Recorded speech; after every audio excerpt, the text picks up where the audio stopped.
Maal dirta ba? Falmataan gara tokkoon dulloomtee arribaafte naan jaa gara kaaniin ka'ii dubbadhu naan jaa waltaati. Lama argachuun hin jiru eega dulloomte naan jee beekuman taa'utti maayikii naafitu qaba malee akkasii miree.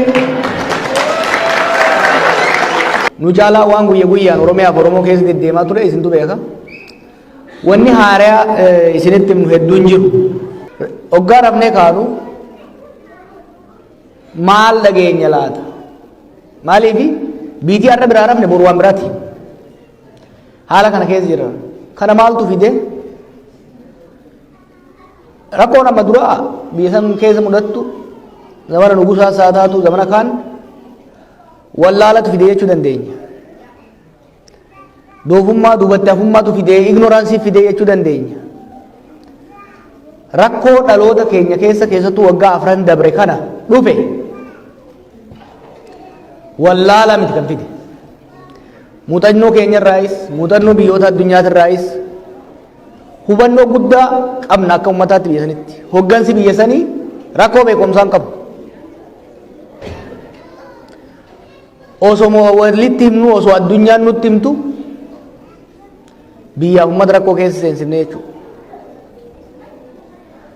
Rakkoo quufarraa dhufte kun arrogansiitu rakkoo uume jechuudha. 2018 qabsoo qeerroo fi qarreetiin waggaa jijjiiramne dhufu ummanni biyya keenya abdii guddaa horate. Addunyaan abdii guddaa nurratti horatte. Ummanni biyya keenya tarii amma carraa argame kanaan rakkoolee amma dura uumamaa turan mariin furuun godaannisa haga ammaa sirnoonni adda addaa uumaa turan fayyisuun biyya haaraa hariiroo haaraa sirna dimokiraatawaa haaraa nuu fidanii wal jeequuf lolli dhaabbate nagaa fi tasgabbiin uumame ummanni keenya hiyyummaa fi gadadoon osoo hin taane gara misoomatti ce'uu danda'a. Abdiin jedhu abdii guddaa ture uummata keenya keessa. Sabaaf sablammiin hundi abdii guddaa qaba ture. Addunyaanis abdii nurraa qabaachaa turte. 2008 early 2009 waan ture hoggaa laaltan tarii anaaf namoota muraasa malee namni hedduun mirqaanaaf gammachuu guddaa qaba ture. Na yaadadha gaafa Baqqalaan hidhaa bahee nu bira dhufe abdii inni qabaachaa ture yoon ani isaan mormiin boo'aa ture Baqqalaan. Hin boo'aa ture abdii inni qabaachaa ture. The leadership took things for granted. Hawwii ummataa san the goodwill ture san abuse gochuudhaan sirna haaraa ummatoota jiddu galeessa godhate jaaruu mannaa akka mootota ture durii ta'uudhaaf hawwuun wal dhaggeeffatanii yaada jiddu galeessaa yaada waloo fuudhurra yaada ofii humnaan ummatatti fe'uudhaaf yaaluun siyaasni waltajjiirraa baanan xarapheezarraa baanan bosona gala qawweetti seena jechuudha. Siyaasni qalama bira dabarraan ulee seena. Siyaasni babbade gara wal waraansaatti seena. Rakkoon security immoo diinagdeedha miidha. Maaliif ummataaf biyya wal waraanu keessa oomishni ni hir'ata. Maaliif namni nagaa yoo qabaate qotata. Nagaa yoo qabaate faabrikaan hojjeta. Nagayni yoo jiraate wal keessa deemee daldala. Biyya nagayni hin jirre investimentiin ni hir'ata. Biyyi akka keenyaa ta'e hiyyeessa taate socho'uudhaaf investimentii biyya alaa FDI guddaa barbaaddi. Rakkoon nageenyaa ikonomii baay'ee miidha. Waggaa lamaan kana qofa irratti fuulleffata namni. Diinagdeen Itoophiyaa waggoota 8 dabreef gadi deemaa jira. Yeroo sachii fi qeerrootii irraa kaasee jeequmsaa fi tasgabbii dhabiinsa biyya keessatti uumameen ikonomiin laaffataa deemuudhaan yeroo ammatti namni keenya rasaasarraa hafe beelaan dhumuuf deemaa jechuudha. Dur gammoojjitu beela. Dur gammoojjitu seeftineetiraan jiraata. Amma akkasii miti. Amma kan beela'u kan miidhamu hojjetaa mootummaati, daldalaan nama magaalaati. Dur gaafa nu ijoollee warra keenya magaalaa bira dha'ineeti baranne. Yoo dhukkubsatees namni dhufee isaan biratti wallaanama ture. Jireenya irra wayyaa, huccuu wayyaa kan uffatu, nyaata wayyaa kan nyaatu, barsiisaa ture, haakima ture, warra magaalaa ture. Amma akkasii miti. Namni keenya magaalaa keessaa diggoomaa gargaarsa maatii isaa kan baadiyyaatiin jiraata. Qaalomiinsa jireenyaatirraa kan ka'e jechuudha. Kun hundi rakkoon siyaasaa gaaga'ama nageenya insecurity uume. Insecurity individual osoo hin ta'in collectively dhodhoisuu yaala namni biyya sanii. Wal shakkii wal soddaan ummatoota biyya sanii jidduu jiru. The tension in the room jedhan odee kanatti you can cut it with a scissor. Tension Itoophiyaa keessa ummatoota jidduu jiru hedduu sodaachisaadha. Namni keenya amma sabab salammiin eliitiin bakka adda addaa jiru keessattuu biyya alaa jiru kun waanuma lafaa ka'eetuma waa uumamu itti fakkaata. Bakka citaan gogaan hin jirre kibriin lafa bu'ee ibidda qabsiisuu hin danda'u. Kanaaf hariiroon ummatoota akka malee miidhamurraa kan ka'e haala dhoowwu guyya guyyaan dho'aa deemu kana keessa jira jechuudha. Kanaaf sababa siyaasaan baduutirraa kan ka'e probably seenaa keessatti sirni mootummaa Itoophiyaa akka ammaa laaffatee hin beeku. The state's control over means of violence has been so weak. Sadarkaa ammatti laaffatee hin beeku. Mootummaan nageenya ummataa mirkaneessuu dadhabuu isaatirraa kan ka'e bifa adda addaatiin humnoonni gurmaa'anii hidhannoon socho'an. Kun immoo wal shakkiif wal sodaan daran akka hammaatu godhee jira jechuudha. Kanaaf nutis ummanni biyya saniis lammiileen biyya alaa biyya saniif dhimmanis yeroo ammatti biitu sun yoom facaati ummanni sun yoom wal fixa ka jedhu biyyoota addunyaa irratti yeroo ammatti sodaa nageenya addunyaa jedhamanii laalaman hagoo keessa tarree duraa irratti argamaa jirra jechuudha. Kanaaf sadly oduu gaaraa isin qabannee dhufu. Oduu odeeffannoo hamilee isiniif qabu. Odeeffannoo abdii isinitti horuu hin qabnu. Odeeffannoo nu qabnu rakkoo guddaa keessa jirra. Rakkoo kana keessa akkamitti baana? Rakkoo tokko keessaa bahuudhaaf wanti dura ummanni biyya tokkoo hoggansi biyya tokkoo godhu tokkoffaa rakkoon jiraachuu san amananii fudhachuudha. Rakkoon jiraachuu fudhachuu baannan na dhukkubaa jettee amanuu baannan mana hakimaan dhayitu. Dura rakkoon jiraachuu fundamentalii biitii sun rakkoo hamaa keessa akka galte amananii fudhachuudha ka dura. Rakkoo takka amma dura mul'attee hin beeyne. Duraan wal dhibdeen biyya sanii it was vertical. Mootummaa fi saboota jidduu, mootummaa fi uummata jidduu, mootummaa fi dhaaba siyaasaa jidduu. Amma vertically mootummaa fi uummatoota jidduu jira, horizontaalis gareelee adda addaa biyya keessa jiran jidduutti wal dhibdeen jirti jechuudha. Complex ta'ee jira. Dur rakkoon biyya sanii humna mootummaa mormuu fi mootummaa jidduudha. Largely waan biyya keessatti biyya alaa yoo taate immoo humna tokkoo fi humna bitaa maybe the Soviets and Americans kanatti ture. Amma humnoota hedduutu harka galfatee socho'aa jira jechuudha. Kanaaf furmaata rakkoo biyya teenya uummata Oromoos ta'ee sabab sablammoota biyya sanii fiduudhaaf kan duraa rakkoo akka qabnu lammaffaa immoo rakkoon sun rakkoo akka malee bal'aa walxaxaa ta'e ta'uusaa hubachuudha. Rakkoo qabaachuu keenya walxaxa rakkoo kanaa yoo ka hubannu taate immoo mana yaalaa dhaquu gaafataa jechuudha. Rakkoon tokko biyya sanii qabnu dhukkubsataan ufumaaf haakima ta'uu yaalaa jira. Self cure, self medication waan jedhaniin tokko hin jiraami. Biyya kanatti namni keessattuu waggaa sammuun dhukkube alkooliidhaan yookiin immoo drug adda addaatiin self medication makes the disease worse. Rakkoon amma gama mootummaa saniitiin agarru self medication irra seenaa jiru jechuudha. Rakkoo amananii fudhatan, rakkoo san furuudhaaf immoo wal'aansa barbaachisaa ogeessatti geessuu diduu irratti jiran jechuudha.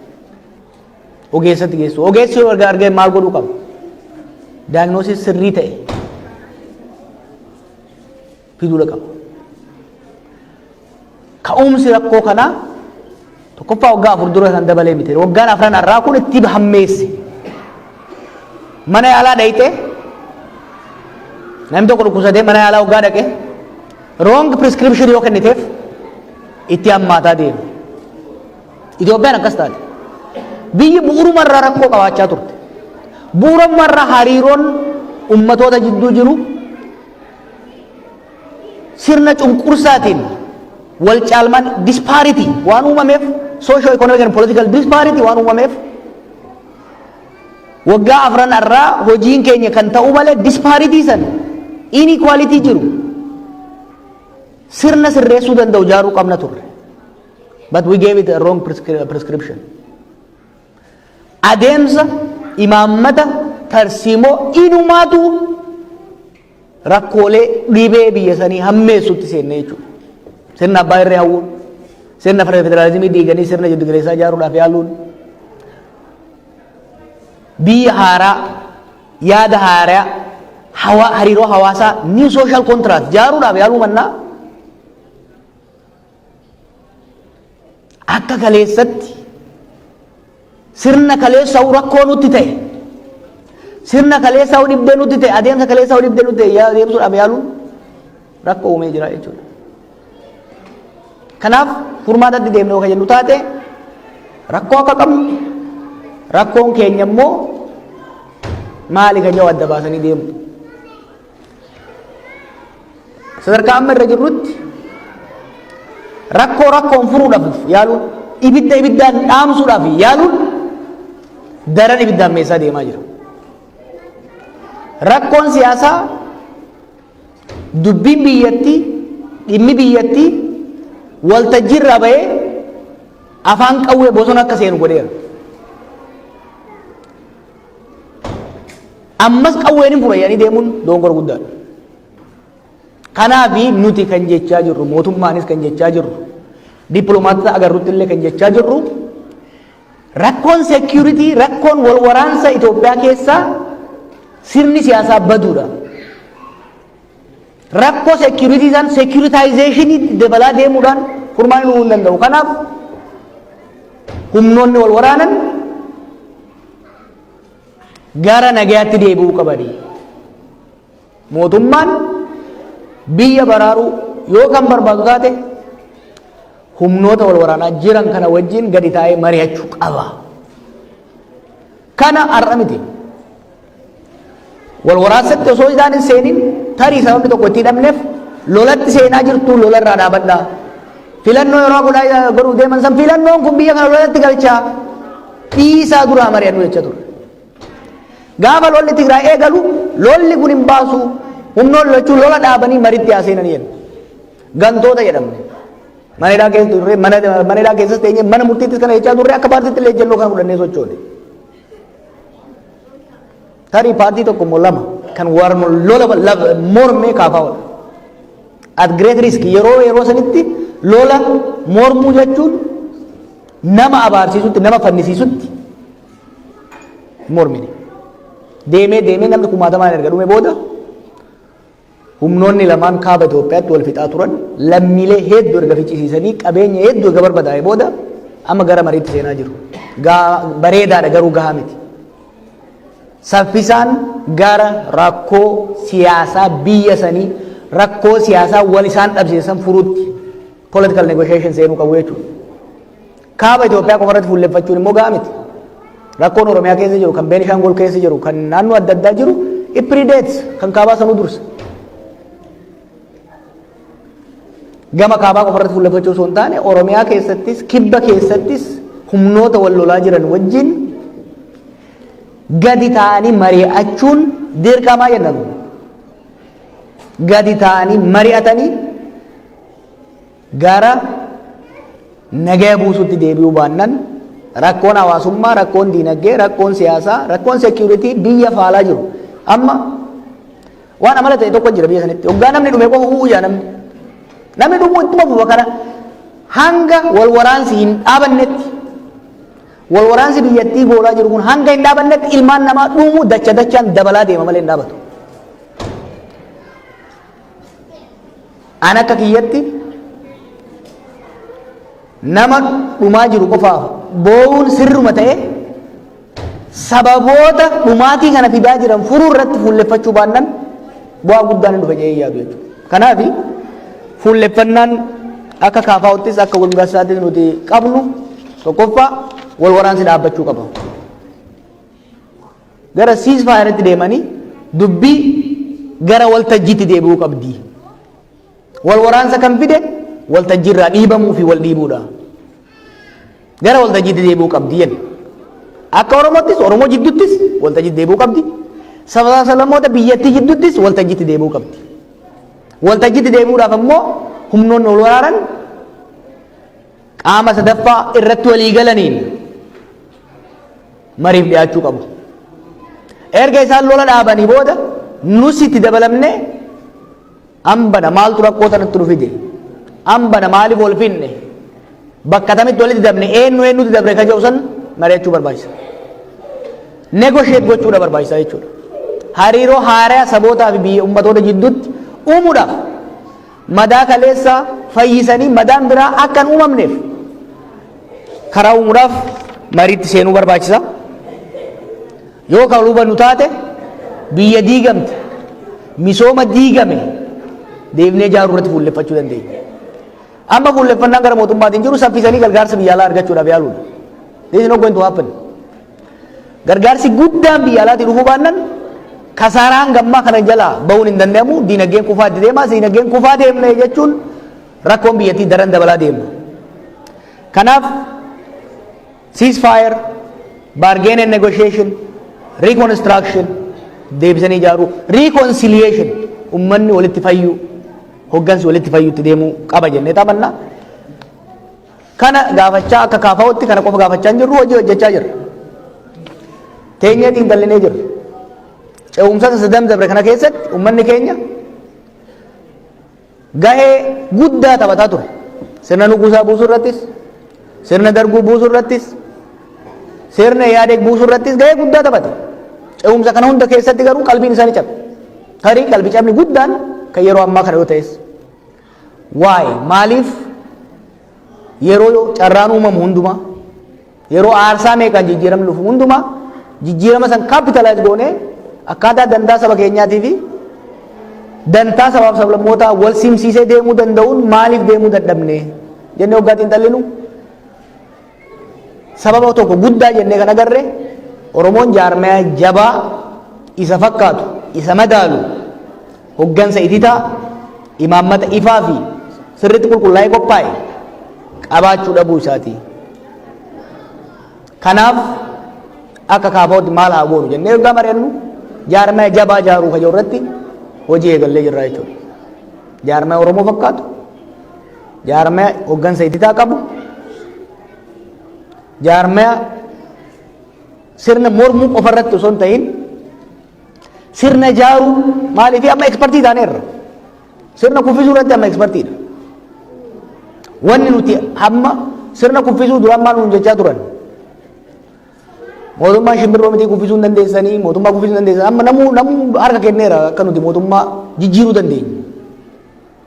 Wanni addunyaanis ta'e uummanni keenyas wanni nutis ofitti mirkaneessin wanni nuti amballee haga ammaan amansiisii yoo jiraate sirna ijaaruu we are yet to prove it. Wal dho'isuun hin barbaachisu. Yeroo sirna yaadeegsan wajjin walitti dura dhaabanne san negoshee godhaa turre hoggansa biyya sanii wajjin. Yeroo hedduu wanni ittiin na aarsan tokko maal ture faranjoota biratti biyya bulchuu hin dandeessanidha. Saadni waggaa afran dabre kanatti san mirkaneessineef